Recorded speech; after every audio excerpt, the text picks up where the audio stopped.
Praise lord brother. Sushil brother, అన్న అన్న Raj brother, praise lord అన్న. John Sujnana brother, praise lord అండి అందరికీ. Thank you for joining. అదినపరుచుకో నోటిని నీ వాక్కు చేత నింపమని వేడుకుంటున్నాను తండ్రి. మాట్లాడే ప్రతి మాట మీదిగా తండ్రి ప్రజల్లో తాకేది ఉన్నట్లు కృప దాయిచ్చిండి తండ్రి. పాటల్లో, వాక్యంలో, ప్రార్థనలో, చివరి ప్రార్థనలో సమస్తంలో తోడండి నడిపించమని నజరేయుడైన యేసుక్రీస్తు నామమున ప్రార్థించి స్తుతించి వేడుకుంటున్నాం తండ్రి. Amen. Amen. Thank you. Thank you all for joining. Sister Sai, thank you అమ్మ ఫర్ జాయినింగ్. తర్వాత ఈ సమయంలో మార్గరేట్ ఒక పాట పాడుతుంది.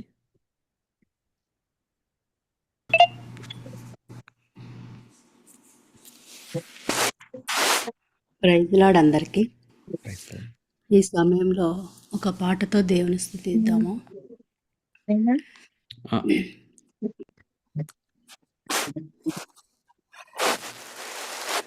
ఇదిగో దేవా నా జీవితం, ఆపాదమస్తకం నీకంకితం.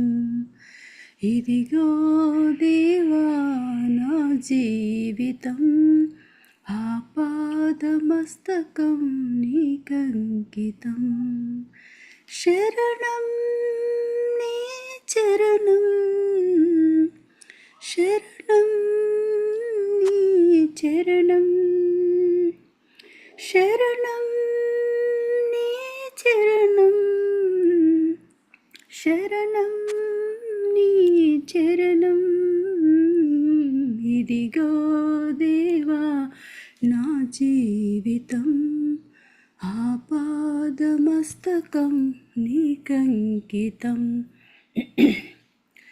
పలుమార్లు తొలగినాను పరలోక దర్శనము నుండి, విలువైన నీ దివ్య పిలుపుకో నీ తగినట్లు జీవించనైతే, అయినా నీ ప్రేమతో నన్ను దరి చేర్చినావు. అందుకే గైకొనుము దేవా ఈ నా శేష జీవితం. శరణం నీ చరణం, శరణం నీ చరణం, శరణం నీ చరణం, శరణం నీ చరణం. ఇదిగో దేవా నా జీవితం, ఆపాదమస్తకం నీకంకితం.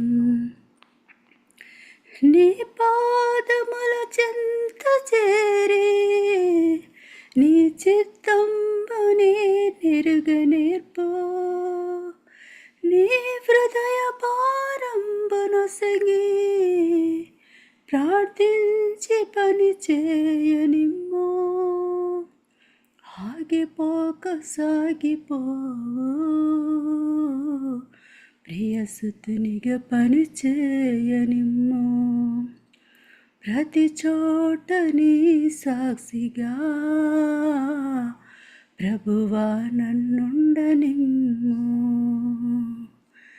శరణం నీ చరణం, శరణం నీ చరణం, శరణం నీ చరణం, శరణం నీ చరణం.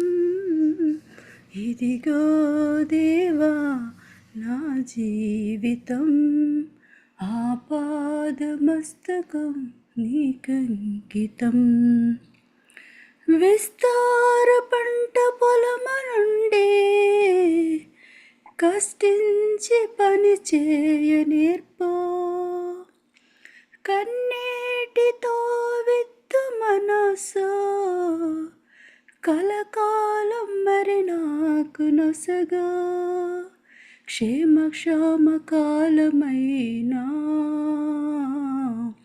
నిన్ను ఘనపరచు బతుకనిమ్మయా నశించే ఆత్మలను నీదరి చేర్చు కృపనిమ్మయా ఇదిగో దేవా నా జీవితం ఆపాదమస్తకం నీకంకితం ఇదిగో దేవా నా జీవితం ఆపాదమస్తకం నీకంకితం శరణం నీ చరణం శరణం నీ చరణం శరణం నీ చరణం శరణం నీ చరణం ఇదిగో దేవా నా జీవితం ఆపాదమస్తకం నీకంకితం. Praise the lord. Praise the lord. Praise the lord. Thank you. So ఈ సమయంలో మనం మెసేజ్లోకి వెళ్దామండి. సో ఒక చిన్న ప్రార్థనతో ఈరోజు మెసేజ్ని మనం మొదలు పెట్టుకుందాం. సో ప్రార్థన. స్తోత్రం తండ్రి, ప్రభువ, కృపల దేవ, మహిమల రాజా, మమ్మల్ని ఇంతవరకు కాచి కాపాడి భద్రపరిచి ఇదిగో తండ్రి ప్రభా, ఇంకొక వారం అంతా కాచి కాపాడి ఇంకొక రోజుని ఇచ్చిన విధానం బట్టి మీకు స్తోత్రాలు తండ్రి ప్రభా. ఇదిగో తండ్రి ప్రభు, ముఖ్యంగా జాయిన్ అయిన ప్రతి ఒక్కరిని బట్టి మీకు వందనాలు చెల్లించుకుంటున్నాను తండ్రి ప్రభా. మానైనా ఇదిగో తండ్రి ప్రభా, మానైనా అవునా మీరు ఏర్పరచుకొని తండ్రి ప్రభా, మానైనా మాకు ఇచ్చిన సమయం బట్టి మీకు స్తోత్రాలు తండ్రి ప్రభా. మానైనా ఇదిగో తండ్రి, నేను వాక్యం చెప్పాలని ఆశపడుతున్నగా మీరే సహాయం దయచేతండి ప్రభా. మానైనా నా తెలివితో కాక ప్రభా, నా జ్ఞానంతో కాక తండ్రి ప్రభా, మీరిచ్చే వాక్యంతో తండ్రి ప్రభా, మానైనా మీరిచ్చే మాటల ద్వారా తండ్రి ప్రభా, అందరినీ తండ్రి ప్రభా, మీరు ఏర్పరచుకున్న ప్రతి ఒక్కరిని తండ్రి ప్రభా, మానైనా వాళ్ళ హృదయాల వాక్యం నిలిచి ఫలింపచేసేలాగా ఈ మాటలు తండ్రి ప్రభా, మానైనా మీరే క్రియలు చేయగలరు తండ్రి ప్రభా. మానైనా మీరే వాళ్ళకి ఆత్మవిశ్వాసాన్ని పెంపొందించగలరు ప్రభా. రెండంచెల ఖడ్గంగా వాళ్ళు తండ్రి ప్రభా చెప్తున్న నాకు తండ్రి ప్రభా, వినుతున్న అందరికీ తండ్రి ప్రభా, మానైనా వాక్యం ఫలింపచేసేలాగా సహాయం దయచేయమని, సమయానంతటిని తండ్రి ప్రభా మీకే ఘనత మహిమ చెల్లించుకునే విధంగా వాడుకున్నామని మా ప్రభు అయిన యేసుక్రీస్తు నామమున అడిగి వేడుకొంచున్నాం మా పరమ తండ్రి. Amen. Amen. Amen. Thank you అండి. Thank you once again for joining this meeting. Thank you so much. And this is such encouragement for me. And so ఇలాగా మమ్మల్ని మీరు అందరు జాయిన్ అయ్యి ఎంకరేజ్ చేస్తున్నారని బట్టి మీకు వందనాలు.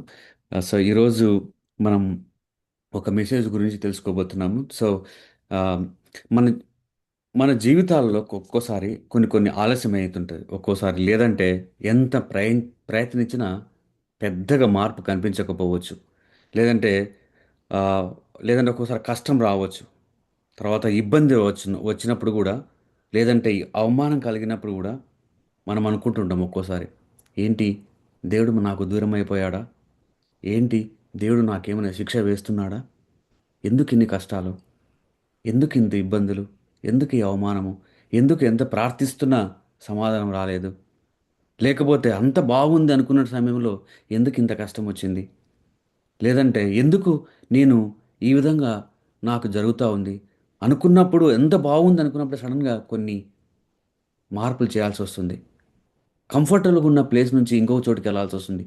ఎందుకు ఎందుకు ఈ దేవా నన్ను దూరం చేస్తున్నావా, లేకుంటే నాకు ఇబ్బంది పెడుతున్నావా అని ఒక్కోసారి అనుకుంటుంటాం. అది మన దేవుడు దూరమైనట్లు కాదండి. ఒక్కోసారి దేవుడు మనకు నేర్పించడానికి,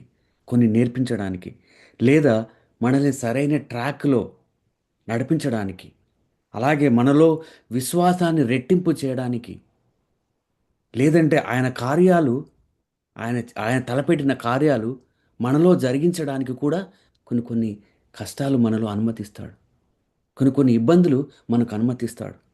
ఒక్కోసారి ఆయన తలపెట్టిన గొప్ప కార్యాలు జరగాలంటే ఆడ ఒక రకమైన అన్కంఫర్టబుల్ రావాల్సిందే, కొన్ని కష్టాలు రావాల్సిందే, కొన్ని ఇబ్బందులు రావాల్సిందే ఆశ్చర్యకార్యాలు జరగాలంటే. కాబట్టి ఈరోజు మన టైటిల్ ఏంటంటే, ప్రతికూల పరిస్థితుల వెనుక దాగి ఉన్న దేవుని సంకల్పం.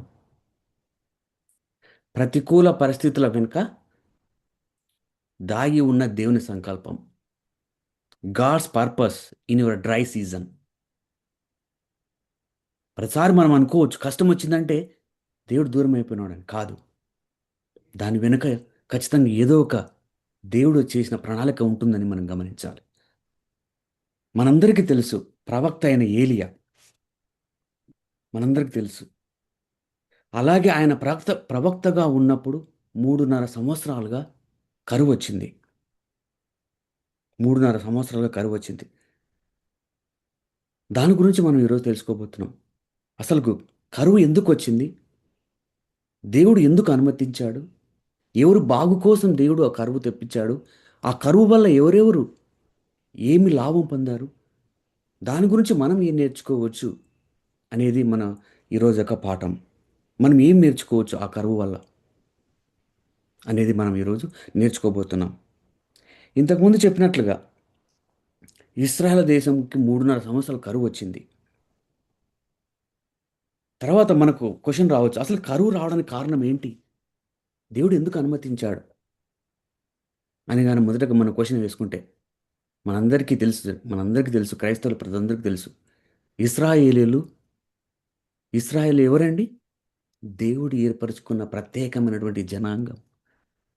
ఒక నిబంధనతో వాళ్ళను ముందుకు నడిపిస్తున్నటువంటి ఒక జనాంగం, ప్రత్యేకంగా ఆశీర్వదించబడినటువంటి జనాంగం. అందరూ ఒక ఒక ఒక ఒక ఎత్తు అయితే ఇస్రాయేల్ మాత్రం ఒక ఎత్తు ఆయనకు. ఎందుకంటే వాళ్ళతో ఎన్నో నిబంధనలు చేసుకున్నాడు. అబ్రహాం నుంచి మొదలుపెట్టుకొని ఎన్నో నిబంధనలు ఉన్నాయి, చాలా నిబంధనలు ఉన్నాయి. అబ్రహామిక్ కవనెంట్ ఉంది, డేవిడ్ కవనెంట్ ఉంది, నో నోవా కవనెంట్ ఉంది. ఇవన్నీ ఎన్నో నిబంధనలు ఉన్నాయి వాళ్ళ మీద. ప్రత్యేక జనాంగం వాళ్ళు. అలాంటి జనాభా అలాంటి జనాభా మొదటి నుంచి వాళ్ళ పితరులు యెహోవా దేవునే ప్రార్థిస్తుంటారు.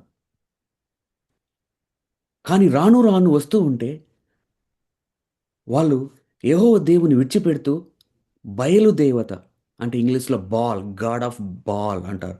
బాల్, బయలు దేవతను ప్రార్థించడం మొదలు పెడుతుంటారు. దానికి కారణము ఆ సమయాలలో ఉన్న రాజులు కూడా కారణమవుతారు. దేవునికి దూరం అవుతూ, యెహోవా దేవునికి దూరం అవుతూ బయలుదేవుడికి దగ్గర అవుతూ ఉంటారు. దానికి కారణం ఎవరు అని అంటే ఆ సమయంలో పాలించిన రాజులు కూడా కారణమవుతూ ఉంటారు. ఇంకా చెప్పాలంటే చెప్పాలంటే యెరోబాము నుంచి మొదలుకొని, రాజైన యెరోబాము మొదలుకొని ఆహాబు వరకు ప్రతి ఒక్కరు చెడ్డవాళ్ళే. ప్రతి ఒక్క ప్రతి ఒక్క రాజు చెడ్డవాడే అక్కడ. ఇంకా చెప్పాలంటే వరస్ట్ కింగ్ ఎవరంటే ఆహాబు, ఆయన భార్య అయినటువంటి జెజబేలు. ఆహాబు, ఆయన భార్య అయినటువంటి జెజబేలు. ఇంగ్లీష్లో జెజబేల్ అంటారు, తెలుగులో యా ఇంగ్లీష్లో జెజబేల్ అంటారు. అంతకన్నా వరస్ట్ ఇంకెవరు ఉండరు. చూద్దామండి. మొదటి మొదటి మొదటి రాజులు 16వ అధ్యాయము 25వ వచనం. ఎవరైనా చదివి సహాయం చేస్తారా? మొదటి రాజులు 16వ అధ్యాయము 25వ వచనం. నేను చెప్తాను. ఒమ్రి ఒమ్రి యెహోవా దృష్టికి చెడుతనం జరిగించి తన పూర్వీకులందరికంటే మరీ దుర్మార్గం ప్రవర్తించెను. చాలు అతడు నేబాతు కుమారుడైన యెరోబామా చాలు దేని చాలు చేత ఇశ్రాయేలు వారు పాపం చేయటు కారకుడై దేవతలను పెట్టుకొని ఇశ్రాయేలు దేవుడైన యెహోవాకు కోపం పుట్టించెనో దాన్ని రవి, అనుసరించి ప్రవర్తించాను. చాలు రవి. చూడండి, ఒమ్రి యెహోవా దృష్టికి చెడుతనము జరిగించి తన పూర్వీకులకు అందరికంటే మరి దుర్మార్గంగా ప్రవర్తించాను. ఇప్పుడు మనం మాట్లాడేది ఒమ్రి గురించి. ఆయన కుమారుడే ఆహాబు. ఆయన ఇంకా భయంకరమైనటువంటి కింగ్. ఎంత దుర్మార్గుడు అంటే అంతకు మించినటువంటి దుర్మార్గుడు ఎవరూ లేడు. అంతటువంటి భయంకరమైన కింగ్. సో చూడండి, 29:30 చదువుతా కన్నా నేను చదువుతాను.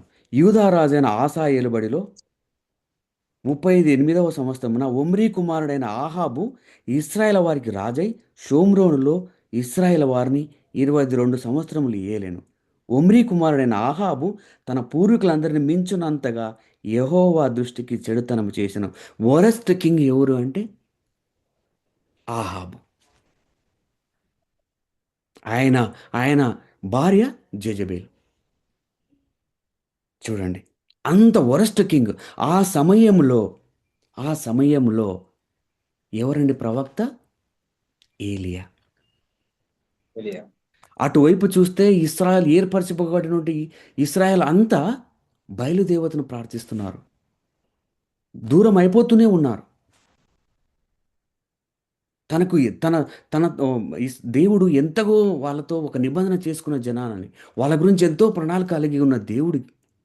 కానీ ఇస్రాయల్ జనాంగం అంతా ఈ రాజుల కారణం వల్ల, ఈ ఈ వీళ్ళ వల్ల బయలుదేవతను ప్రార్థించడం మొదలుపెట్టారు. అప్పుడు యెహోవా దేవుడు అప్పుడు యెహోవా దేవుడు ఈ సృష్టి అంతా నా ఆధీనములో ఉంది. మీ బయలుదేవత మిమ్మల్ని కాపాడలేడు. మీరెందుకు వాళ్ళని పూజిస్తున్నారు?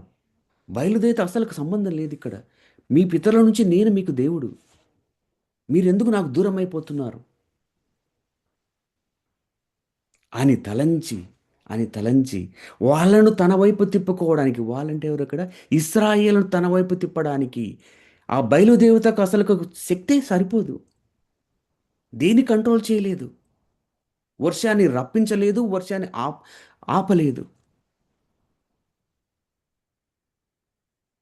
అని ఇశ్రాయేలుకు తెలియజేయడానికి, వాళ్ళను మేల్కొల్పడానికి, వాళ్ళని తన దగ్గరగా తీసుకోవడానికి. ఎందుకు ఇదంతా? వాళ్ళని ప్రేమిస్తున్నందుకు. అప్పుడు కలగజేసిన కరువు అండి ఇది. వాళ్ళను తన వైపు తిప్పుకోవడానికి చేసిందే తప్ప వాళ్ళని ఏదో బాధ పెట్టాలని కాదు. బయలుదేవత నుంచి దూరం చేయడానికే తప్ప ఇంకొక దానికని దేవుడు కరువు తెప్పించలేదు. ఇదండి బ్యాక్గ్రౌండ్. ఎందుకు కరువు వచ్చిందంటే ఇది కారణం. తర్వాత చూడండి, తర్వాత ఏమవుతుందో. 1 రాజులు 17వ అధ్యాయం 1వ వచనం. ఎవరైనా చదువుతారా? అంతటా గిలాదు కాపురస్తులు సంబంధీయులు తిష్బీడైన ఏలియా ఆహాబునొద్దకు వచ్చి, ఎవని సన్నిధిని నేను నిలబడుస్తున్నానో ఇశ్రాయేలు దేవుడైన ఆ యెహోవా జీవంతోడు నా మాట ప్రకారం గాక ఈ సంవత్సరం వర్షమైనను పడదని ప్రకటించాను. చాలు చాలు చాలు. ఏమంటున్నాడండి? ఏలియా వచ్చేసి ఏమంటున్నాడు? రాజు దగ్గరకు వచ్చేసారు. ఎవరు రాజు ఇక్కడ? ఆహాబు, వరస్ట్ కింగ్. ఆయన భార్య జెజబేలు. వాళ్ళే కారణం. ఇశ్రాయేలు మారడానికి కారణం ఎవరు ఇక్కడ? ఆహాబు, అతని భార్య. అంతకుముందు కూడా కొంచెం కొంచెం ప్రాబ్లం ఉంది. బట్ ఇక్కడికి వచ్చేసరికి వరస్ట్గా తయారైపోయారు. ఎవరు? ఇశ్రాయేలీయులు. అప్పుడు ఏలియాను పంపించాడు. ఏలియాను ఆహాబు దగ్గర పంపించాడు యెహోవాకు. నువ్వు వెళ్ళి ఆహాబుతో అను. ఏమంటున్నాడు చూడండి. ఎవని సన్నిధిని నిలబడి ఉన్నానో ఇశ్రాయేలు దేవుడైన యెహోవా జీవము తోడు నా మాట ప్రకారం కాక ఈ సంవత్సరములలో మంచైనను వర్షమునైనా పడదని ప్రకటించను. దేవునికి కంట్రోల్ ఉందండి అంత. వర్షం రప్పించగలడు, వర్షాన్ని స్టాప్ చేయగలడు. ఇక్కడ వర్షాన్ని స్టాప్ చేస్తున్నాడు, చెప్పి మరీ స్టాప్ చేస్తున్నాడు యెహోవా దేవుడు. ఆహాబుతో చెప్తున్నాడు వర్షం రాదు, కరువు వస్తుంది అనేసి. మనందరూ తెలుసు కారణం ఏంటంటే ఇశ్రాయేలును బయలుదేవత దూరం చేయడానికి తప్ప వేరే ఆలోచన దేవుడికి లేదు. ఇక్కడ బయలుదేవతకు శక్తి లేదని చెప్పడానికే తప్ప ఎలాంటి సమస్యలు ఇశ్రాయేల్ జనాంగం పెట్టాలని దేవుని కోరిక కాదు. ఇబ్బంది పెట్టాలని ఆయన అనుకోలేదు. వాళ్ళను తప్పించాలి అక్కడి నుంచి అనే ఒక ప్రయత్నమే తప్ప వేరే ఆలోచన లేదు. సృష్టి మీద అధికారం నాకు తప్ప ఎవరికి లేదు. మీ బయలుదేవతకు లేదు, ఎవరికి లేదు ఈ సృష్టి మీద అధికారం. నాకే ఉంది, నేను వర్షాన్ని ఆపుతున్నాను అని ఆహాబుకు చెప్పుమని ఏలియాతో అన్నాడు. అప్పుడు జరిగిన సంఘటన ఇది. మనం కూడా అనుకోవచ్చు, ఒక్కొక్కసారి కష్టాలు వచ్చినంత మాత్రాన దేవుడు మనకు దూరం అయిపోయాడనో, లేకుంటే ఇబ్బందులు వచ్చినంత మాత్రాన దేవుడు నన్ను పట్టించుకోలేదనో అని మనం అనుకోవాల్సిన అవసరం లేదండి. ఒక్కొక్కసారి ఆయన ఘనకార్యాలు జరగాలంటే కష్టం రావాల్సిందే, ఇబ్బంది రావాల్సిందే, నువ్వు కన్నీరు కార్చాల్సిందే, నువ్వు దగ్గరికి వెళ్ళాలంటే కష్టం రావాల్సిందే, కన్నీరు కార్చాల్సిందే. కంఫర్టబుల్ ఉన్న ప్లేస్లో నువ్వు ఉంటే నువ్వు దేవుని దగ్గరగా జరగలేవు. ఆయన ఆశ్చర్యకార్యాలు చూడలేవు నువ్వు నేను. కష్టం వచ్చినంత మాత్రాన మనము దేవుడు దూరం అయిపోయాడు అనుకోకూడదండి. ఇక్కడ అదే జరిగింది. చూడండి, ఆయన కార్యాలు తెలియజేయాలంటే కష్టం రావాల్సిందే. చూడండి, అందుకనే దేవుడు అనుమతించాడు. చూడండి తర్వాత ఒక్కోసారి మనం సరిచేయడానికి, మేలుకొల్పడానికి కూడా దేవుడు కొన్ని కష్టాలు అనుమతిస్తాడు. చూడండి నెక్స్ట్ ఏమైందో 17 3వ వచనం. నీవు ఇచ్చట నుండి తూర్పు వైపునకు తూర్పు. పోయి మ్మ్. యోర్దానునకు ఎదురుగానున్న కెరీతు వాగు దగ్గర దాగి ఉండుము. ఆ చాలు వాగు నీరు నీవు త్రాగుదువు. చాలు చాలు. వెంటనే వెంటనే యెహోవా వాక్కు ఏలియాకు ప్రత్యక్షమై మళ్ళీ ఏమంటున్నాడు, ఇక్కడి నుంచి నువ్వు వెళ్ళిపో, ఇక్కడి నుంచి నువ్వు వెళ్ళిపో. ఎక్కడికి? కేరుతు వాగు దగ్గరికి వెళ్ళిపో. ఎందుకు ఎందుకు పంపించాడు దేవుడు ఏలియాను? చెప్పిన వెంటనే యెహోవా దేవుడికి తెలుసు ఆహాబ్ ఎలాంటి వాడో. ఎన్నోసార్లు ఈ మాట చెప్పిన తర్వాత ఎన్నోసార్లు కూడా ఆహాబ్ను చంపాలని ప్రయత్నం చేస్తారు. ఎందుకంటే నీ వల్లనే ఇశ్రాయేలు చెడిపోయారు, నీ వల్లనే మాకు కష్టం వచ్చింది, నీ వల్లనే ఇక నష్టం వచ్చింది, నీ వల్లనే కరువు వచ్చిందని ఆహాబు తిరగబడి ఏలియాను చంపుతాడు. హీజ్ అ డేంజర్ పర్సన్ అనేసి యెహోవా దేవుడు ఏలియాను ప్రొటెక్ట్ చేశాడు. యెహోవా దేవుడు ఏలియాను ప్రొటెక్ట్ చేశాడు. అందుకనే కేరేతు వాగ్ దగ్గరికి వెళ్ళిపోమన్నాడు. మహా డేంజర్ ఆహాబు, అతి దుర్మార్గుడు ఆహాబు. అందుకనే తర్వాత ఇంకొకటి కారణం కూడా ఉందండి. ఆ ప్రొటెక్షన్తో పాటు, సేఫ్టీతో పాటు ఆయనకు ప్రొవిజన్ కూడా ఇచ్చాడు, ఆహారం కూడా ఇచ్చాడు. ఇది చాలా విచిత్రంగా ఉంటుంది. ఆహారం ఎలా వచ్చిందంటే విచిత్రంగా ఉంటుంది. చుట్టూ కరువు, కానీ అక్కడ ఏలియాకు మాత్రం మంచి పుష్కలమైనటువంటి భోజనం దొరుకుతూ ఉంటుంది.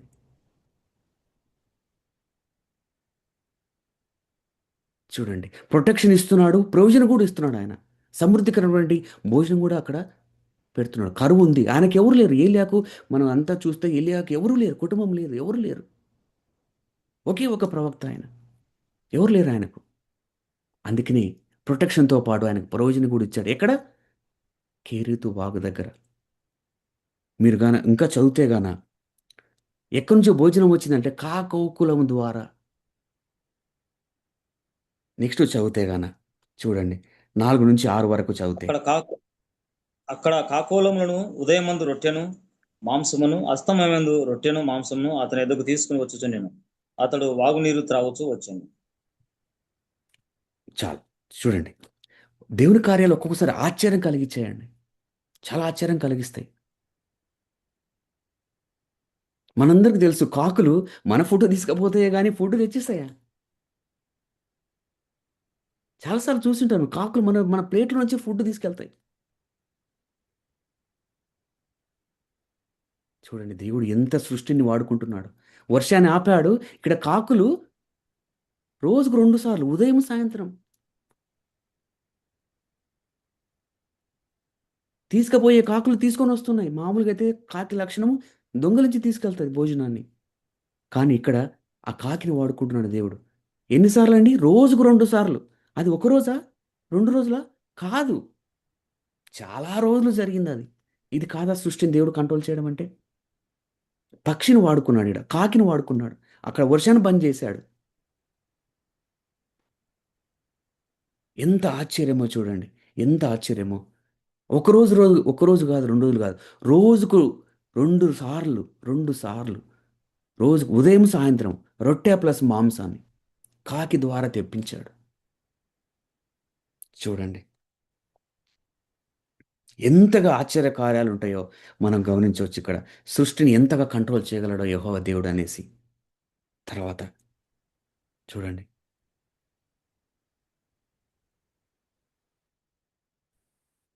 తర్వాత చూసుకుంటూ ఉంటే అది ఎప్పుడు దాకా జరిగింది ఈ విధంగా?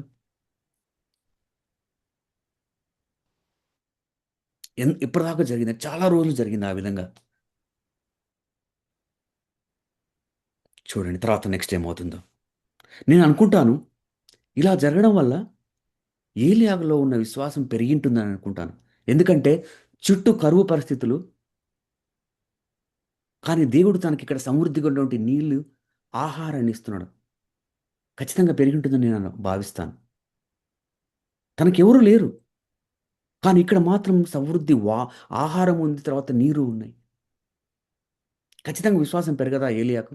ఖచ్చితంగా పెరిగి ఉంటుంది.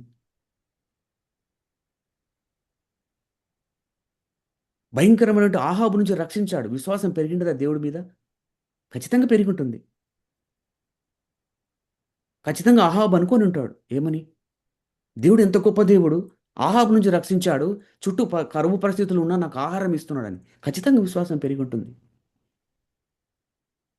చూడండి, ఇలా మంచిగా జరుగుతున్న సమయంలో అంత హ్యాపీగా ఉంది. నీళ్లు ఉన్నాయి, భోజనం వస్తుంది, రోజు 2 పూటలు భోజనం వస్తుంది.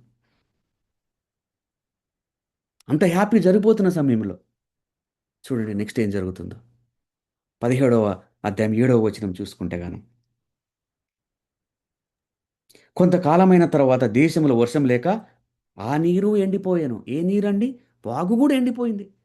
బాగా హ్యాపీగా జరుగుతున్న సందర్భంలో, హ్యాపీగా జరుగుతున్న అవును. హ్యాపీగా జరుగుతున్న సమయంలో, ఇబ్బంది లేని సమయంలో సడన్గా ఉన్నట్టుండి ఆ వాగు కూడా ఎండిపోయింది. చుట్టూ కరువు, ఈ వాగు కూడా ఎండిపోయింది. ఒక్కొక్కసారి మన పరిస్థితులు అలాగే ఉంటాయండి. కంఫర్టబుల్గా ఉండొచ్చు మనం బాగా, అది జాబ్ అయినా, ఏదైనా మినిస్ట్రీ అయినా, లేకపోతే కుటుంబం అయినా. కానీ ఒక్కొక్కసారి దేని మీద ఆధారపడుతున్నామో అది ఒక్కొక్కసారి దేవుడు స్టాప్ చేస్తాడేమో. అంత మాత్రాన మనం బాధపడాల్సిన అవసరం లేదు. ఎందుకంటే హీ హాజ్ డిఫరెంట్ ప్లాన్. తన ప్రణాళిక ప్రకారం నువ్వు అక్కడి నుంచి వెళ్ళిపోవాలి. తన ప్రణాళిక ప్రకారం వేరొకటి జరగాలి, వేరే కార్యం జరగాలి అంటే ఈ డోర్ క్లోజ్ అవ్వాలి. ఇంకొక డోర్ ఓపెన్ కావాలంటే ఇది కరెంట్ది క్లోజ్ అవ్వాలి. అలాగని మనం ఏదో దేవుని దూరం చేసుకోవాల్సిన అవసరం లేదు. దేవుడు మనకి ఏదో కష్టపెడుతున్నాడు అనుకోవాల్సిన అవసరం లేదు. హ్యాపీగా జరుగుతున్న ఏలియాకు నెక్స్ట్ అక్కడ వాగు ఎండిపోయింది. నెక్స్ట్ చూడండి ఏమంటాడో దేవుడు. చూడండి 17:8వ వచనం. అంతటా యెహోవాకు అతనికి ప్రత్యక్షమయ్యేలాగా సెలవిచ్చాను. నీవు సీదోను పట్టణ సంబంధమైన సారెఫతను ఊరికి పోయి అచ్చట ఉండము. చాలు, నిన్ను పోషించుటకు అచ్చట ఉన్న ఒక విధవరాలికి నేను సెలవిచ్చాను. చాలు రవి. ఏమంటున్నాడండి? అంతటా యెహోవాకు అతని ప్రత్యక్షమై ఇలాగ సెలవిచ్చినాడు, నీవు సీదోను పట్టణ సంబంధమైన సారెపతు ఊరికి పో అని అంటున్నాడు. ఈ సారెపత అనేది ఎక్కడుందంటే ఏంటండి, సీదోను అన్న పట్టణం. ఈ సీదోను పట్టణము మహా గొప్ప సిన్ సిటీ. ఎలాగంటే బయలుదేవతను ప్రార్థించే ఒక ముఖ్యమైన పట్టణం. అదిగాక జెజబేలు యొక్క ప్రాంతం. ఎక్కడ తీసుకెళ్తున్నాడండి దేవుడు? మంచి పుష్కలంగా ఉండేటువంటి కాకులు తెచ్చే రొట్టె, మీట్, మాంసము, మంచి నీరుంది, హ్యాపీగా ఉన్నాడు. ఇప్పుడు దేవుడు ఎక్కడికి పంపిస్తున్నాడు? సారేపతు. సారేపతు ఎవరున్నారు? సారేపతు ఎవరు? జెజబేలు యొక్క ప్రాంతం అది. బయలుదేవతను ఎక్కువగా ఆరాధించే ప్లేస్ అది. కంఫర్టబుల్ ప్లేస్ నుంచి అన్‌కంఫర్టబుల్ ప్లేస్‌కి దేవుడు తీసుకెళ్తున్నాడు. ఒక్కొక్కసారి మన పరిస్థితులు అలా ఉండొచ్చు. కంఫర్ట్‌గా ఫీల్ అవ్వచ్చు నువ్వు. కానీ దేవుడు వెళ్ళమన్న చోటికి వెళ్ళాలండి. అన్‌కంఫర్టబుల్ ఉన్నా కూడా, కష్టం అనిపించినా కూడా, నీకు విరుద్ధమైన ప్లేస్ అయినా కూడా, నువ్వు ఊహించని ప్లేస్ అయినా, ఆహాబు దేనైతే వద్దనుకుంటున్నాడో, ఎవరినైతే విసిగించుకుంటున్నాడో, ఎవరైతే కారణం అనుకుంటున్నాడో ఇశ్రాయేలు ఆ విధంగా మారడానికి, అదే ప్రాంతానికి, ఎక్కువగా బయలుదేవతను ప్రార్థించే సీదోను ప్రాంతానికి దేవుడు అక్కడికి పంపిస్తున్నాడు. Comfortable to uncomfortable. కంఫర్టబుల్ నుంచి అన్‌కంఫర్టబుల్ ప్లేస్‌కి తీసుకెళ్తున్నాడు దేవుడు. చూడండి, దేవుని అసైన్‌మెంట్‌ను మనము యాక్సెప్ట్ చేయాలండి. అది కష్టమైన, నష్టమైన, ఇబ్బందైనా ఆయన ఇచ్చే పరీక్షను మనం అధిగమించాలి. హ్యాపీగా యాక్సెప్ట్ చేయాలండి. చూడండి, తర్వాత నెక్స్ట్ చూస్తే ఇంకా చూస్తే ఇంకా ఆశ్చర్యంగా ఉంటుంది. తర్వాత 9వ వచనం, నిన్ను పోషించుటకు అచటనున్న ఒక విధవరాలికి నేను సెలవిచ్చితిని. ఎవరంటండి ఆయనకు భోజనం పెట్టేది? విధవరాలంట. అసలుకి ఆశ్చర్యం అనిపిస్తుంది. ఖచ్చితంగా ఇక్కడ ఆశ్చర్యపోయి ఉంటాడు ఏలియా. దేవా, నాకు మంచిగా భోజనం ఉంది, హ్యాపీగా ఉంది, నన్ను ఒక విధవరాలి ఇంటికి ఎందుకు పంపిస్తున్నావయ్యా? మనందరికి తెలుసు విధవరాలంటేనే ఎలా ఉంటుంది. చాలా పేదగా ఉంటారు. పరిస్థితులు గడవడం కష్టంగా ఉంటుంది. ఇబ్బందిలో ఉంటారు వాళ్ళు. ఇప్పటి కాలం ఇప్పటి కాలం కొంచెం కంఫర్ట్‌గా ఉండొచ్చు. కానీ మనం మాట్లాడేది ఎప్పటో కాలం. విధవరాల దగ్గరికి పంపించాడు. ఏంటయ్యా నాకు కంఫర్టబుల్‌గా ఉన్న ప్లేస్‌లో నుంచి సీదోన పట్టణానికి పంపించావు. బయలుదేరుతా ఉన్నారక్కడ. తర్వాత భోజనం పెట్టేది ఎవరు? విధవరాలా? ఏంటయ్యా? ఎక్కడికి పంపిస్తున్నావయ్యా? అని ఏలి అనుకుని ఉండొచ్చు. కానీ గాడ్ హ్యాస్ డిఫరెంట్ ప్లాన్స్ కదా! లేని చోటనే పుట్టించగలడు కదా ఆయన. విధవరాల దగ్గరికెళ్ళమన్నాడు. చూడండి. తర్వాత నెక్స్ట్ ఫర్దర్‌గా చూస్తే చాలా ఆశ్చర్య కార్యాలు జరుగుతాయి. నెక్స్ట్ తర్వాత ఏమనంటే ఆమెను పిలిచి చూడు 10-16 వరకు ఎవరైనా చదవగలుగుతారా? అందుకు అతడు లేచి సారెపతునికి పోయి పట్టణపు గవిని యొద్దకు రాగా ఒక విధవరాలు అచ్చట కట్టెలు ఏరుచుండట చూచి ఆమెను పిలిచి తాగుటకై పాత్రతో కొంచెం నీళ్లు నాకు తీసుకుని రమ్మని వేడుకొనెను. ఆమె నీళ్లు తేబోతుండగా అతడు ఆమెను మరలా పిలిచి నాకు ఒక రొట్టె ముక్కను నీ చేతిలో తీసుకొని రమ్మని చెప్పాను. 16 వరకు చదవండి. అందుకు అందుకామె నీ దేవుడైన యెహోవా జీవం తోడు తొట్టిలో పట్టెడు పిండియు బొడ్డులో కొంచెం నూనెయు నా యొద్దనున్నవే గాని అప్పం ఒకటేనూ లేదు. మేము చావక ముందు నేను ఇంటికి పోయి వారిని నాకును నా బిడ్డకు సిద్ధం చేసుకునవలనని కొన్ని పుల్లలు ఏరుకొనుటకై వచ్చిదనను. అప్పుడు ఏలియా ఆమెతో ఇట్లా నేను భయపడవద్దు, పోయి నీవు చెప్పినట్లు చేయము. అయితే అందులో నాకొక చిన్న అప్పం మొదట చేసి నా ఎదుగు తీసుకుని రమ్ము. తర్వాత నీకును నీ బిడ్డకు అప్పములు చేసుకోను. చూడండి. చూడండి. ఎక్కడి దాకెళ్లారు? ఏలి ఎక్కడి దాకెళ్ళాడండి? విధవరాల దగ్గరికెళ్ళాడు. ఓకే. తర్వాత నెక్స్ట్ ఏం తెలిసినా ఆమెకు చివరి మీల్ అదే. చివరి భోజనము. అంతకు మించి ఇంకేం లేదు. పిండి లేదు, నూనె లేదు. ది ఏలియా అనుకుంటాడు, దేవా కంఫర్టబుల్‌గా ఎంతగా రోజు రొట్టె, రోజు మాంసం వచ్చేది. కానీ విధవరాల దగ్గరికి తెచ్చావు. విధవరాలకి చివరి భోజనం. అది తిని వాళ్ళు చనిపోవాలనుకుంటున్నారు. అంతకు మించి లేదు. ఎందుకంటే చుట్టూ కరువు. ఎవరి దగ్గర భోజనం లేదు. విధవరాల దగ్గర చివరి భోజనం. అది వంట చేసుకొని, ఇంక భోజనం లేదు కాబట్టి ఇంక చనిపోతామేమో అని అనుకున్న సమయంలో ఏలియా ఆమెకు చెప్తున్నాడు. నీ భోజనం నాకు తీసుకురా అని. ఆమె ఎంత ఎంత దేవుని నమ్మిన బిడ్డో, లేకపోతే ఏలియాను ఎంత నమ్మి చివరి భోజనం అంతకు మించి ఇంక ఏం లేదు ఆమె దగ్గర. దాన్ని కూడా వండి ఏలియాకు పెట్టిందండి. ఎంతగా నమ్మితే ఏలియాను, ఎంతగా దేవుణ్ణి ప్రవక్త అని నమ్మితే ఆ చివరి భోజనాన్ని కూడా ఏలియాకు పెట్టాలనుకుందండి. కొంతమంది అంటుంటారు, నేను సహాయం చేయాలి అని అంటే, లేదంటే ఇతరులకు నేను సహాయం చేయాలి అంటే నాకు కంఫర్టబుల్‌గా అయిన తర్వాతనే నేను సహాయం చేయగలనని. అది కాదండి. ఇక్కడ చూడండి ఈమె ఏమి నేర్పిస్తుంది. అంతకు మించి లేదు ఇంక భోజనము. చనిపోతారు అది తినకపోతే. దాని తర్వాత చనిపోతారు. ఆ భోజనము ఏలియా చెప్పిన మాట విని అది వండి ఏలియాకు పెట్టింది. అదండి మనం నేర్చుకోవాల్సింది. ఏదో కంఫర్టబుల్‌గా ఉన్న తర్వాత మన కంఫర్ట్ చూసుకొని మిగిలింది వేరే వాళ్ళకి ఇవ్వడం కాదు. మొత్తాన్ని ఇచ్చేసింది, అంతకు మించి లేదు. చివరి భోజనం అది ఇంక లైఫ్‌లో చివరి భోజనం ఆమెకది. అది ఆమె ఏలియాను నమ్మి అది తీసుకెళ్ళింది. అందుకనే అందుకనే ఆమెకు ఏలియా చెప్పినట్టుగా, దేవుడు చెప్పినట్టుగా ఆమె పిండి, నూనె వర్షం వచ్చే వరకు తగ్గనే లేదు. దేవుడు హృదయాలు చూస్తాడండి. దేవుడు హృదయాలను చూస్తాడు. అందుకనే చుట్టుపక్కలంతా కరువు, ఈమెకు మాత్రము వర్షం వచ్చే వరకు పిండి తగ్గలేదు, నూనె కూడా తగ్గలేదు. ఆ విధంగా ఏలియా తర్వాత విధవరాలు ఒక వాళ్ళకు భోజనం సరిపడ్డగా దేవుడు ఆశీర్వదించాడు. చూడండి దేవుడు ఏ విధంగా లేని చోట పుట్టించాడు. ఎంత గొప్పగా కంట్రోల్ చేయగలుగుతాడు. కాబట్టి ఇక్కడ నేర్చుకోవాల్సింది ఏంటంటే, మనము ఎవరైనా అవసరంలో ఉన్నప్పుడైనా, ఇబ్బందిలో ఉన్నప్పుడైనా మన కంఫర్ట్ చూసుకొని తర్వాత మిగిలి ఇవ్వడం కాదు. మనము తగినంతగా మన అవసరాన్ని బట్టి ఇతరులతో మనం షేర్ చేసుకోవడం అనేది ఇక్కడ మనం నేర్చుకోవాలి. అదే అందుకనే అందుకనే ఆ విధంగా ఇవ్వడం వల్లనే ఆమెకు ఆ కరువు మొత్తానికి సమృద్ధిగా దేవుడు దీవించాడు ఆమెను. చూడండి.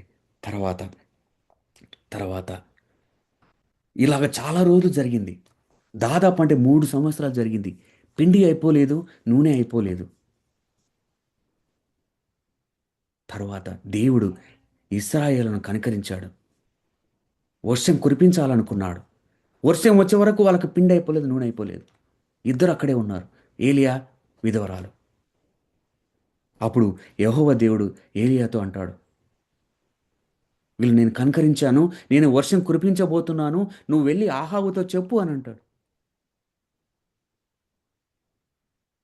అలా అలాగ ఉన్నప్పుడు ఏలియా ఒక ఒక ఓబేద్యాతో నువ్వు వెళ్ళి ఆహాబు రాజుకు చెప్పు అని అంటే ఆయన భయపడిపోతాడు.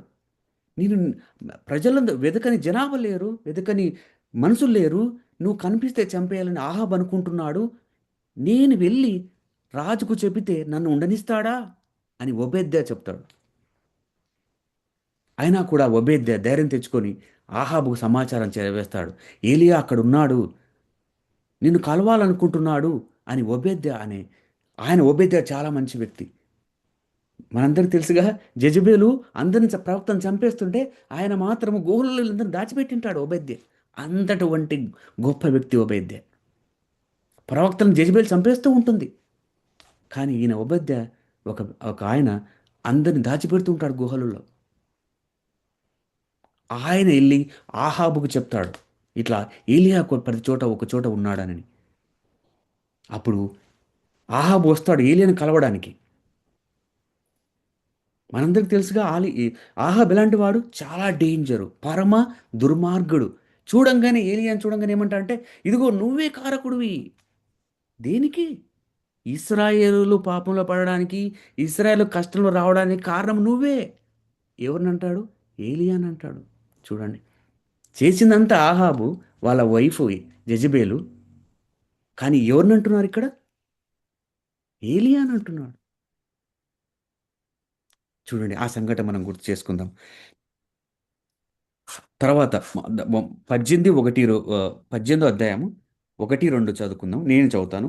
అనేక అనేక దినముల దినములైన తర్వాత చదవండి. 3వ సంవత్సరం మందు యెహోవా వాక్కు ఏలియాకు ప్రత్యక్షమై, నేను భూమి మీద వర్షం కురిపించబోచున్నాను, నీ వెళ్ళి ఆహాబును దర్శించమని సెలవీయగా, చాలు ఆహాబును దర్శించుటకై ఏలియా వెళ్ళిపోయాను. చాలు చాలు. తర్వాత 17-18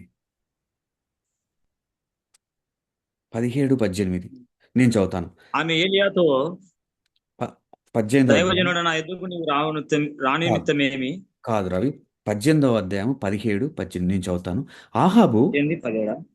ఆహాబు ఏలియాను ఏలియాను చూచి, ఇశ్రాయేల్ వారిని శ్రమ పెట్టవాడు నీవే కావయని అతనితో అనగా, అతడు నేను కాను, యెహోవా ఆజ్ఞలను గైకొనక బయలుదేవతను అనుసరించుచు నీవును నీ తండ్రి ఇంటి వారును ఇశ్రాయేల్ వారిని శ్రమ పెట్టేవారై ఉన్నారు. అయితే చాలు ఇప్పుడు నీవు ఇశ్రాయేల్ వారిని అందరినీ యెజెబెల్ చాలు చాలు రవి. చూడండి, ఆహాబు ఏమంటాడు ఏలియాను చూచి, నువ్వే ఇశ్రాయేలు ఈ విధంగా మారడానికి, కష్టం రావడానికి, నష్టం రావడానికి నువ్వే అని ఆహాబు ఏలియాతో అంటాడు. అప్పుడు ఏలియా ఏమంటాడంటే, నేను కాను, ఏవో ఆజ్ఞలను గైకొనక బయలుదేవతను అనుసరించు నీవును. ఏలియా అంటున్నాడు ఆహాబుతో, బయలుదేవతను అనుసరించి నీవును నీ తండ్రి ఇంటి వారును ఇశ్రాయేలును శ్రమపెట్టు వారై ఉన్నారని ఏలియా ఆహాబుతో అంటాడు. అది కరెక్టే కదండి? ఆహాబే కారణం అక్కడ. అలాగే తన భార్య అయినటువంటి యెజెబెలే కారణం. తర్వాత తర్వాత తర్వాత చూస్తే గాన వారి మధ్య, ఆహాబు మధ్య ఈ విధంగా మాటల ద్వారా ఆహాబు మధ్య ఏలియా మధ్య ఒక ఛాలెంజ్ ఏర్పడుతుంది. మీ బయలుదేత మీ బయలుదేత మీ ప్రార్థనలు వినడు, మీ బయలుదేత ఒక శక్తి లేదు, కావాలంటే నా దేవుడు శక్తి చూపించగలడు, నా దేవుడు సహాయం చేయగలడు అని వాళ్ళిద్దరి మధ్యన ఒక ఛాలెంజ్ ఏర్పడుతుంది. ఎవరిద్దరి మధ్యన? ఆహాబు ఏలియా మధ్య ఒక ఛాలెంజ్ ఏర్పడుతుంది. ఒక ఛాలెంజ్ ఏర్పడుతుంది. చూద్దాం ఎవరి దేవుడు గొప్పవాడు, లేకుంటే ఎవరి దేవుడు మన ప్రార్థన సమాధానం ఇస్తాడో చూద్దాం రండి. మీరందరూ పిలవండి. నీ బయలుదేవత ప్రవక్తలు 450 మంది ఉన్నారు కదా, వాళ్ళందరినీ పిలవండి. నేను ఒకే ఒక్కడు, ఏలియా ఒక్కడే ఇక్కడ ప్రవక్త. ఏలియా ఒక్కడే అక్కడ ప్రవక్త. నేను ఒక్కడే ఉంటాను. మీరు 450 మంది రండి. మీ దేవతకు మీరు ప్రార్థించండి. సమాధానం వస్తే, ప్రత్యుత్తరం ఇస్తే, మీ దేవుడే దేవుడు. మా దే నాకు సమాధానం వస్తే, నా ప్రార్థనకు సమాధానం వస్తే, నా దేవుడే మనందరి దేవుడు అన్నట్టుగా వాళ్ళిద్దరి మధ్యన ఒక ఛాలెంజ్ ఏర్పడుతుంది. సో వాళ్ళు గ్రూపులుగా తయారైపోతారు. 2 గ్రూపులుగా తయారైపోతారు. 450 మంది ఎవరు? బయలుదేవతను ప్రార్థించే, ఇంగ్లీష్లో బాల్ అంటారు. బాల్ బయలుదేవతను ప్రార్థించే 450 మంది ఒకవైపు, ఒక గ్రూపు. ఏలియా ఒక్కడు ఒకవైపు అని ఒక 2 గ్రూపులుగా తయారైపోయి ఒక్కొక్క గ్రూపుకు ఒక ఎద్దునిస్తారు, బుల్ని ఇస్తారు.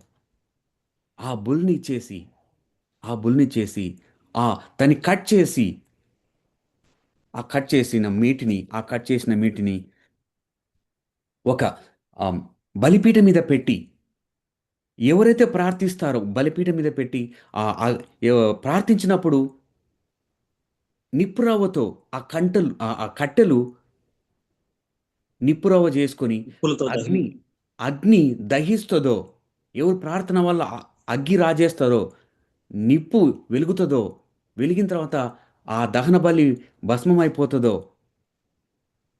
ఆ దేవుడే గొప్పవాడు. ఎవరి ప్రార్థన వల్ల అది జరుగుతుందో, నిప్పు రావాలి, తర్వాత ఆ నిప్పు వల్ల దహన బలి పశువు దహనమైపోవాలి అనేది ఒక ఛాలెంజ్ అని.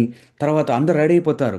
ఒకవైపు ఆహాబు సైన్యం 450 మంది, ఇంకొక వైపు ఏలియా ఒకే ఒక్కడు.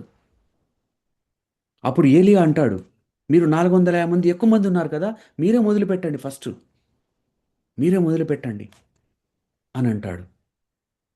వాళ్ళు మొదలు పెడతారు. ఒక బుల్ని, ఎద్దుని, ఒక దహన బలి కట్టించి దాని మీద పుల్లలు పెట్టి, కట్టెలు పెట్టి, దాని మీద పెట్టి ప్రార్థిస్తుంటారు. ఉదయం మొదలుకొని మధ్యాహ్నం వరకు ఓ బయలా బయలా అంటుంటారు, అరుస్తుంటారు, గట్టిగా అరుస్తుంటారు, మొత్తుకుంటుంటారు. చివరకు ఏలియా అంటాడు, వాళ్ళని అపహాస్యం కూడా చేస్తాడు. మీ బయలుదేవత నిద్రపోతున్నాడు, గట్టిగా లేపండి. మీ బయలుదేవత వేరే ఊరికి పోయాడు, మా ప్రయాణంలో గట్టిగా లేపండి. రాడు. ఎందుకంటే బయలుదేవతకు ఈ సృష్టి మీద కంట్రోల్ లేదు. ఆయన వచ్చి అగ్ని రా చేయలేడు, అగ్ని పుట్టించలేడు, అక్కడ కట్టెలను కాల్చలేడు. అపహాస్యం చేస్తాడు ఏలియా వాళ్ళని. చివరగా తరువాత ఏలియా ప్రార్థించగానే అగ్ని పుట్టి, అగ్ని రాజేసి ఆ కట్టెలు కాల్చిన తర్వాత బలి పశువు దహనమైపోతుంది. ఈ విధంగా యెహోవా దేవుడు సృష్టిని కంట్రోల్ చేసుకున్నాడండి. సృష్టిని కంట్రోల్ చేసుకున్నాడు. 18వ అధ్యాయం 37, 38లో నేను చదువుతాను. 18, 37, 38, 17 38. యెహోవా నా ప్రార్థన ఆలకించుము. యెహోవానైన నీవే దేవుడవై ఉన్నావనియు, నీ వారి హృదయమును నీ తట్టుకు తిరగజేయుదుననియు ఈ జనులకు తెలియనట్లుగా నా ప్రార్థన అంగీకరించుము.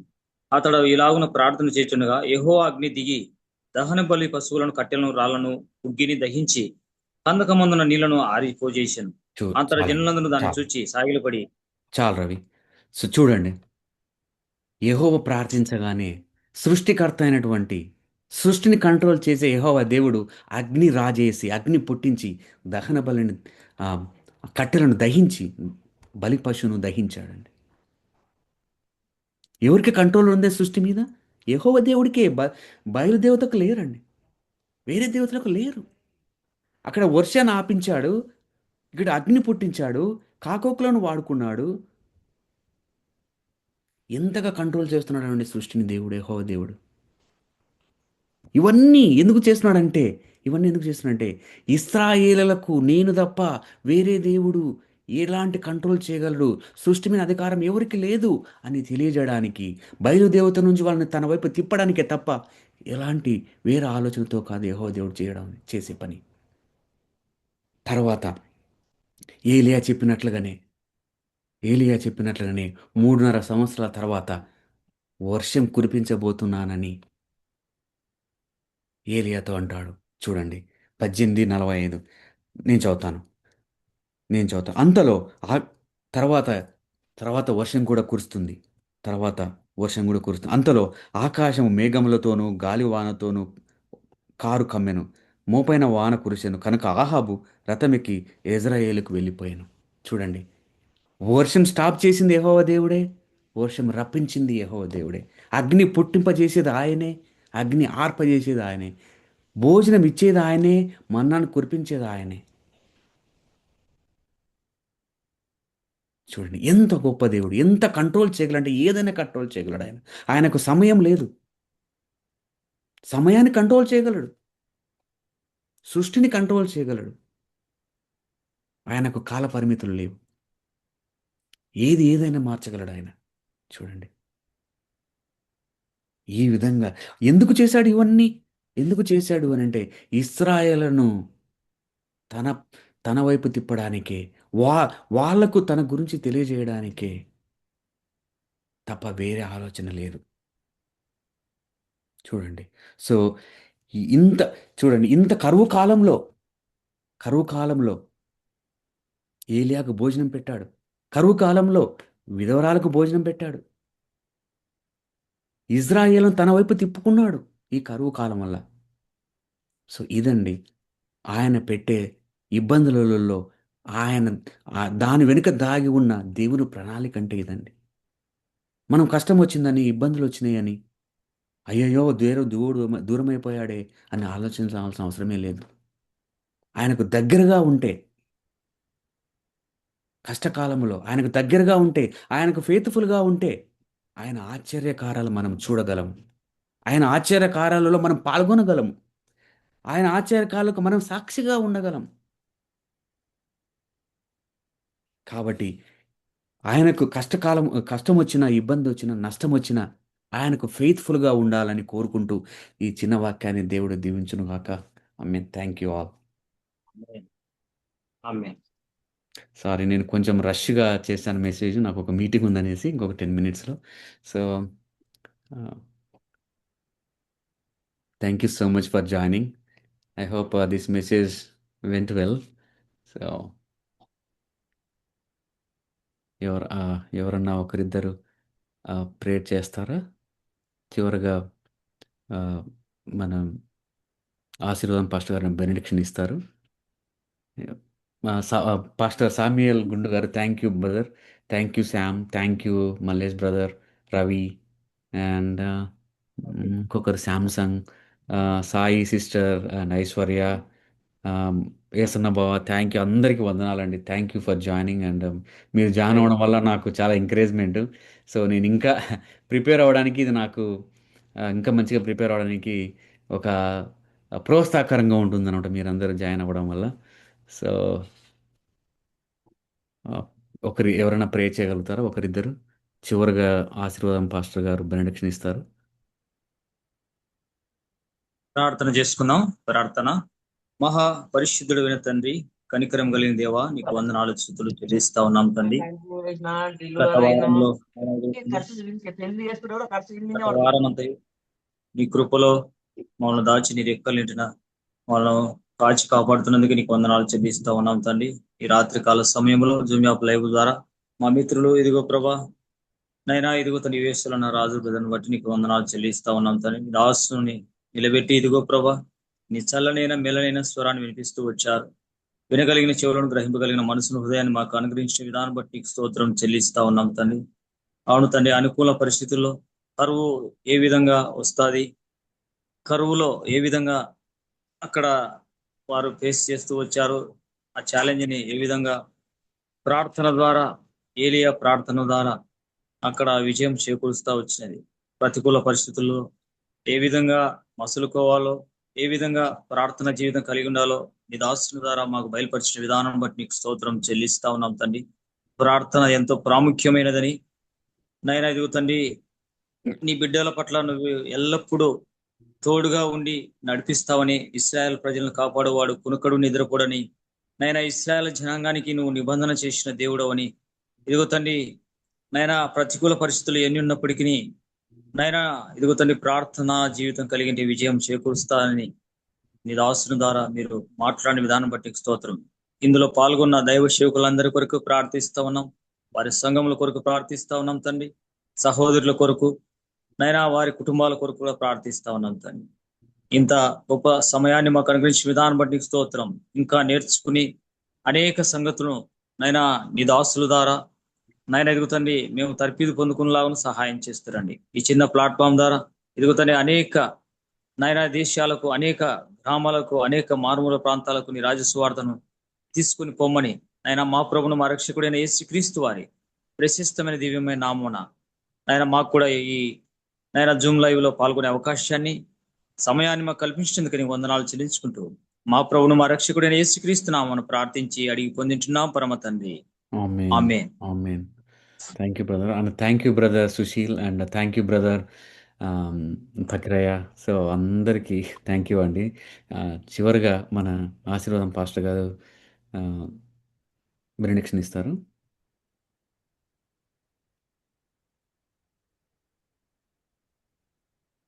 మ్యూట్లో ఉన్నారండి పాస్టర్ గారు, మీరు మ్యూట్లో ఉన్నారండి. ఆశీర్వాదం పాస్టర్ గారు, మీరు మ్యూట్లో ఉన్నారు.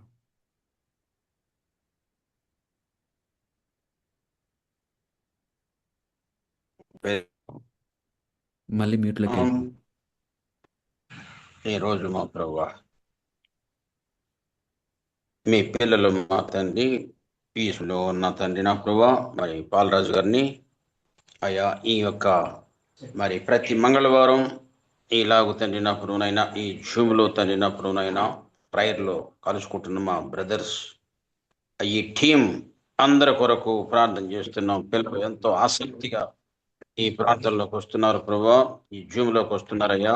విదాసుడు తండ్రి విదేశంలో నుండి అయ్యా మంచిగా ప్రభు ఈ కార్యక్రమం నడిపిస్తున్నాడు ప్రభు. మరి ఆయన మరి పరిచర్యను మీరు ఆశీర్వదించండి, దీవించండి. ఆరి యొక్క తండ్రి నా ప్రభునైనా పిల్లల కొరకు మా తండ్రి మీద ఆశనికి ఇచ్చిన తండ్రి, కుటుంబం కొరకు నా తండ్రి మార్గెటమ్మ గారి కొరకు, పిల్లలు మా తండ్రి కుమారుల కొరకు, మా సహోదరుడు తండ్రి బాలరాజు కొరకు ప్రార్థన చేస్తున్నాం. అయ్యా మా తండ్రి మాకెంతో ప్రియమైన మిత్రులు ప్రభు, వారిని మీరు ఎక్కువగా ఇంకను ఆశీర్వదించండి. బలమైన పాత్రగా తండ్రి వాడుకోండి. నన్ను నమ్మిన బిడ్డని తలగా చేస్తున్నా కానీ తోకగా చేయను ప్రభా. విదాసుని తండ్రి నా ప్రభు తలగా చేశావు. ఎత్తైన స్థానంలో దేశ విదేశాలలో ప్రభు మీ దాసుని యొక్క తండ్రి నా ప్రభు అయినా అయ్యా మా తండ్రి మేము చాలా మందికి చెబుతుంటాం ప్రభా, సాక్ష్యాన్ని బట్టి కూడా మీకు వందనాలు. అయ్యగారిని బట్టి ప్రార్థన చేస్తున్నాం. ఈ యొక్క ప్రార్థన క్రమంగా మంచి అయా ప్రారంభం నుంచి నా తండ్రి మరి చక్కని నామ సంకీర్తన పాట, మంచి ఒక ప్రార్థన, మంచి మెసేజ్ మేమందరం విన్నాం ప్రభా. మీ దాసుని దీవించండి, ఆశీర్వదించండి, మమ్మల్ని కూడా ఆశీర్వదించండి. బిడ్డ పట్టణంలో నుంచి మరి ఈ రోజు నా తండ్రి మరి నేను కూడా ప్రభా మీ బిడ్డలతో తండ్రి నా ప్రోనైనా అయ్యా మా తండ్రి మా తండ్రి ప్రార్థనలో కలుసుకోవటానికి మరి నా తండ్రి నాకు తరుణం ఎందుకు నీకు వందనాలు చెల్లించుకుంటూ ఈ ప్రార్థన మా ప్రభువును రక్షకుడైన యేసు ప్రభు నామములో ప్రార్థించి వేడుకుంటున్నాం మా పరలోకమందున్న తండ్రి. Amen. Amen. Thank you pastor garu.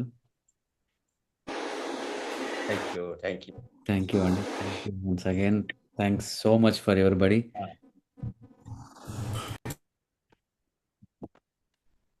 Thank you అండి. అందరికీ thank you Sam. Thank you Sai అమ్మ. థ్యాంక్ యూ అమ్మ. ఎస్ బా, థ్యాంక్ యూ అందరికీ. Pakre thank you so much for joining. Pastor garu, Samuel garu thank you అండి. అక్క అందరికీ వందనాలు. ఉంటానండి అందరికీ. ప్రైజ్ లార్డ్ అక్క.